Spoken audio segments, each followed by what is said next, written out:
We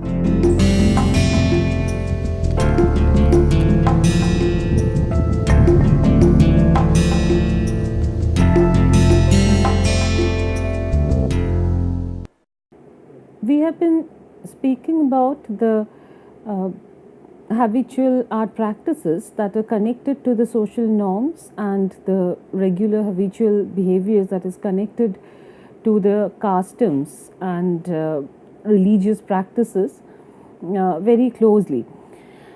There are traditions where we see that there are communities who are very closely connected to each other and they're living in different places. Uh, like the previous lecture, where we were focusing on places like Mithila, that has a rich cultural tradition. The literary uh, resources there is of a very high quality. At the same time, there are places that we were covering as our examples. There are topics that are related to Bengal, Odisha, and many other eminent districts, and also the states which are quite prominent, and the traditions are also quite well known to many of us. And right now, I'm going to focus on another tradition which belongs to a state which has newly come up, and but the place was there. It has a very old and rich tradition that dates back to the Roka tradition, and that is the state named Jharkhand, which is working almost like a transition between Bihar and Bengal. So there are some mixed tradition that we get to see in their regular practices, but it has a strong individual identity also. So we cannot just say that it's something that grew with by holding hands from the other adjoining states, but it had a rudimentary connection to nearby rock art, and the characteristic of the artworks are also very pure in nature. Having said pure, I try to mean certain things which is connected to the indigenous culture, and the paintings of Jharkhand is abruptly spreaded. It's sporadic. At the same time, there are cultural connections, and the practitioners there belong to a very old tribe, and because of that, they have a focused way of looking at their tradition, and it grew there with all those resources that was uh, intrinsically connected to their regular life and ritualistic practices. But the expression there, rather than becoming aesthetic oriented, they're related to many different mysterious connections, and that makes it very interesting to look at. Of course, there's a decorative aspect to it, but there's another very eminent feature of this artwork which is connected to the funerary rites. So it's all about the death, afterlife, and all those customs and the customary beliefs. They're connected to the artistic expression that they come up with. So let's focus on the first category, that is Yamapata. We are also going to talk about the Paitkar Chitrakars, and also the art practice of Jharkhand, where Yamapata is done by a community called Jadupatiyas. So Jharkhand as a state is situated between Bihar and Bengal. The location where the practice takes place abruptly covers the whole state. Apart from the Jadupatiya and Paitkar community, live ethnic and tribal communities who are inclined towards wall paintings, and that bridges a stylistic gap between Madhubani painting and Patachitra of Bengal very effectively.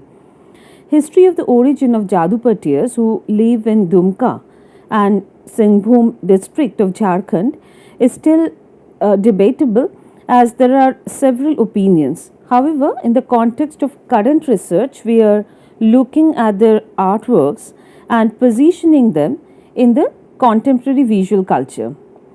The themes of these artworks are related to the funerary rites of the Santhal tribe. They are known as Yamapata, and death remains the primary subject of these paintings. Figurative images with human forms, but initially they are devoid of eyes on them. What we saw in the picture is perhaps an image of the doorkeeper of Yama, or the god of death, or in some other word, the god of forgiveness. He has a keeper in his gate.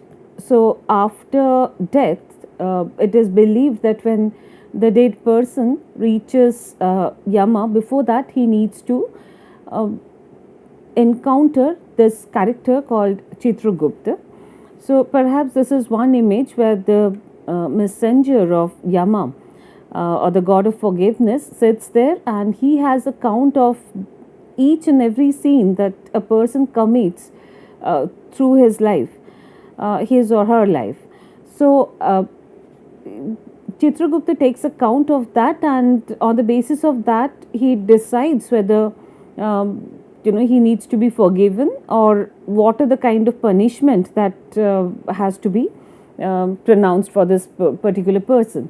So that is a belief that inserts a lot of fear to the living being to keep them ethically rooted, and these are the purpose that is connected to the social behavior, and it controls the society with a lot of fear fantasy, and that is perhaps the factor that gives birth to such interesting and effective images, which is having a very strong communicative essence into it, with very strong imageries. They often do not stick to the naturalistic or realistic approach towards the forms. They render it into a very free manner, but the approach is a semi-realistic approach. So the evolution that has taken place in the artworks, they're mostly from semi-abstract to semi-realistic.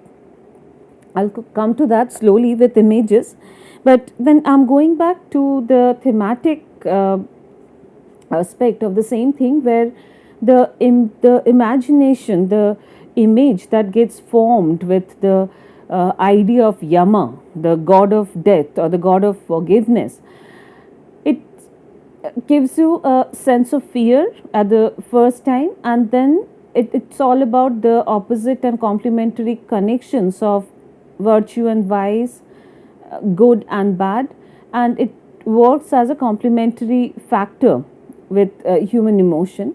However, there are certain things that I mentioned just now, that the images are realistic, sometimes semi realistic, with no sense of naturalism, but the main interesting feature is that they're mostly devoid of the eyes, because it's connected to another custom where the eyes are painted much later, when the Jadupatiya, the community who come into the scene after the death, they feel that they are the people who have the right to give sight to the people who are dead.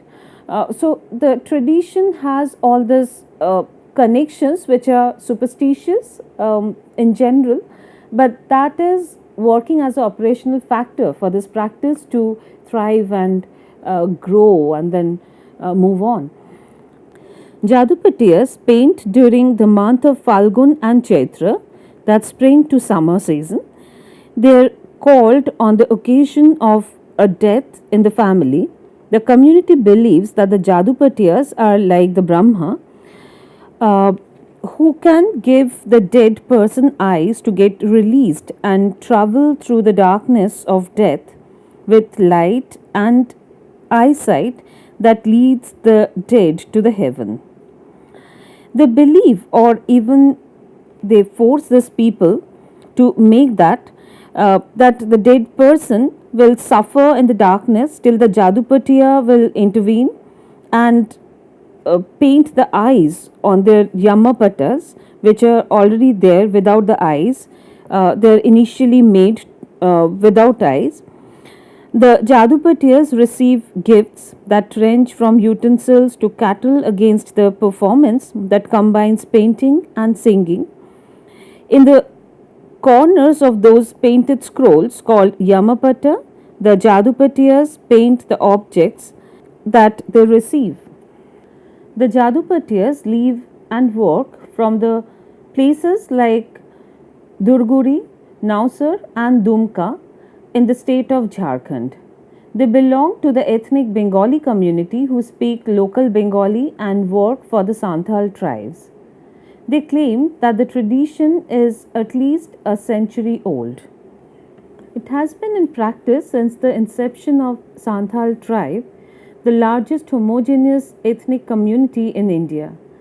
The Bengali Jadupatiyas share a synergic bond with the tribal Santals since ages, and they are like gurus to them. It is believed that the Yamaraja, the god of death and forgiveness, listens to the Jadupatiyas and takes care of the departed souls in their journey after life. Like the folk painters of Bengal, they also use the title Chitrakar or painter as the surnames or title. Late Basudev Chitrakar has taught the art to his disciple Kamalapati Chitrakar, a senior artist from Dumka, with a commanding hand. Nitai Chitrakar has aptly made his name in the new generation. Nitai Chitrakar, Ganapati Chitrakar, and Mahapati Chitrakar are among the regular practitioners. The subject matters revolves around the concept of reward and punishment, a bad donor getting brutal physical torture after his death. The people of the god of forgiveness take out his tongue with a forceps, as the common pictures show us. There are people being haunted by the Kalyaki ghost, thus not able to relieve from the disease that is caused by the death. Family members of the deceased are expected to satisfy the Jadupatiyas with their desired gifts, which are otherwise very simple and nominal. There are Santhal stories based on Karumvinti, literally meaning an appeal for misdeeds. There are Santhal stories based on Karamvinti, literally meaning an appeal for misdeeds. The Santhal society recognizes the artists as the funerary priests. The Yamapatas have songs and visual narratives erased from the memorable death events of characters from Ramayana and Mahabharata. They modify the stories that maintaining they make sure that it maintains the subsequent authenticities, combining with existing Purana and the stories related to those Purana stories, with characters like Chitragupta, the assistant or the disciple of the Yama, a Brahmin, Chitragupta, who keeps account of virtue and vices and thus makes decisions of the afterlife destiny of the mankind in the assembly of Yamaraja, the god of death. The Jadupatiyas often appear as characters to add to the popular epics, performing the funerary rites of Chakshudan in those stories. They enduringly include stories related to the inception and the regenerations of the Santhal tribe. They make images of the first couple like Adam and Eve. They have characters named Pichlu Harem and Pichlu Buri, old man and the old lady, that it means, as they die. The scrolls have the dead bodies in the burning ghat, a Jadupatiya, and the progenies of the couple offering gifts to them against their chakshudan, the bestowal of eyesight. That is a performance, the chakshudan performance. The name comes from jadu to jadu, that means magic. Patiya means patua or the painters. The painters acknowledge that they cannot do without a guru or a master. So it's a legacy that has to be passed on from generation to generation, or you may have guru from a different community also. The exclusive character of Yamapata lies in the spontaneity of image making that is rare within the regimental traditional art, which is towards the classical conditions. So, the execution has limited scopes for individual expression as the artworks are seldom purposed for aesthetics, for the subject being the funerary rites. The free flowing lines, compositions, and continuity of narration render a magical vivacity that is too subjective to describe through limited words. Now, for this tradition, how it came into the scene and how we are realizing the importance of this tradition, that also needs to be realized a little bit with some data that in the year 1932, Guru Sadadatta, in his essay The Tiger God of Bengali Art, mentions about the Jadupatiya tradition. He compared the art from with the primitive Negro sculpture that then indicated while Negro art was extinct, Jadupatiya or the Jadupotua remains an analogous tradition still living and therefore needed required attention. William G. Archer, having informed by Guru Sadadatta himself in 1940s, accumulated a collection of Jadupatiya scrolls and published them with a review by his wife, Mildred Archer. She appreciates the style of Yamapata for its salient modernity with a primitive spontaneity. According to Mildred Archer, in her writing, she mentions that the color application was as dynamic and rigorous as the action painters like Jackson Pollock. William G. Archer, in his book on Santali song and poetry, The Hill of Flutes, in 1974, has mentioned of Jadupatiyas. There are two other traditions that are living with the mainstream Jadupatiya tradition.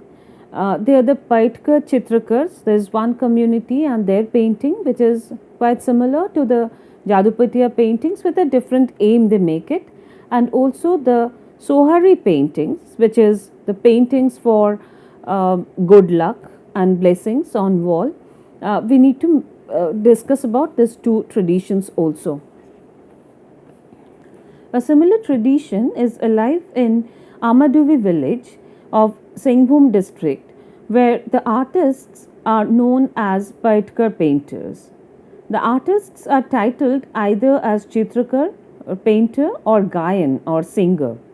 They work on narrative visuals based on the stories of Hindu pantheons such as Durga Pata, Kali Pata, Manasa Pata, and secular scenes like Dobahu Santali dance, harmfulness of deforestation, daily village life.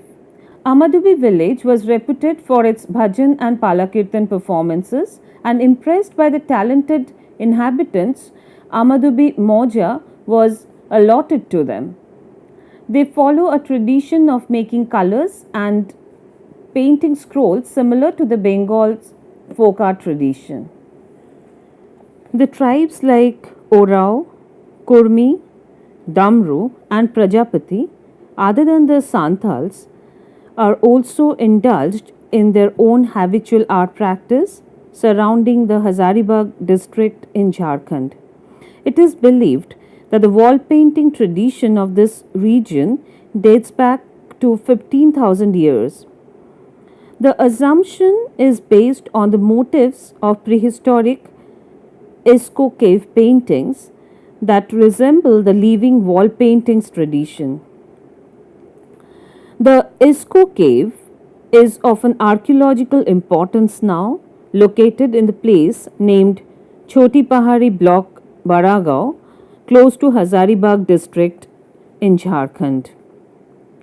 The surviving evidences of this ritualistic wall paintings practiced by the female members of the agrarian families are found in Bhilwara, located 30 km east of Hazaribagh. They paint on the occasion of Karma festival. Sohari is an art form of Hazaribagh that celebrates the return of Lord Rama during the Diwali festival in the month of October or November. They paint horses, flowers, birds, bitter leaf, etc.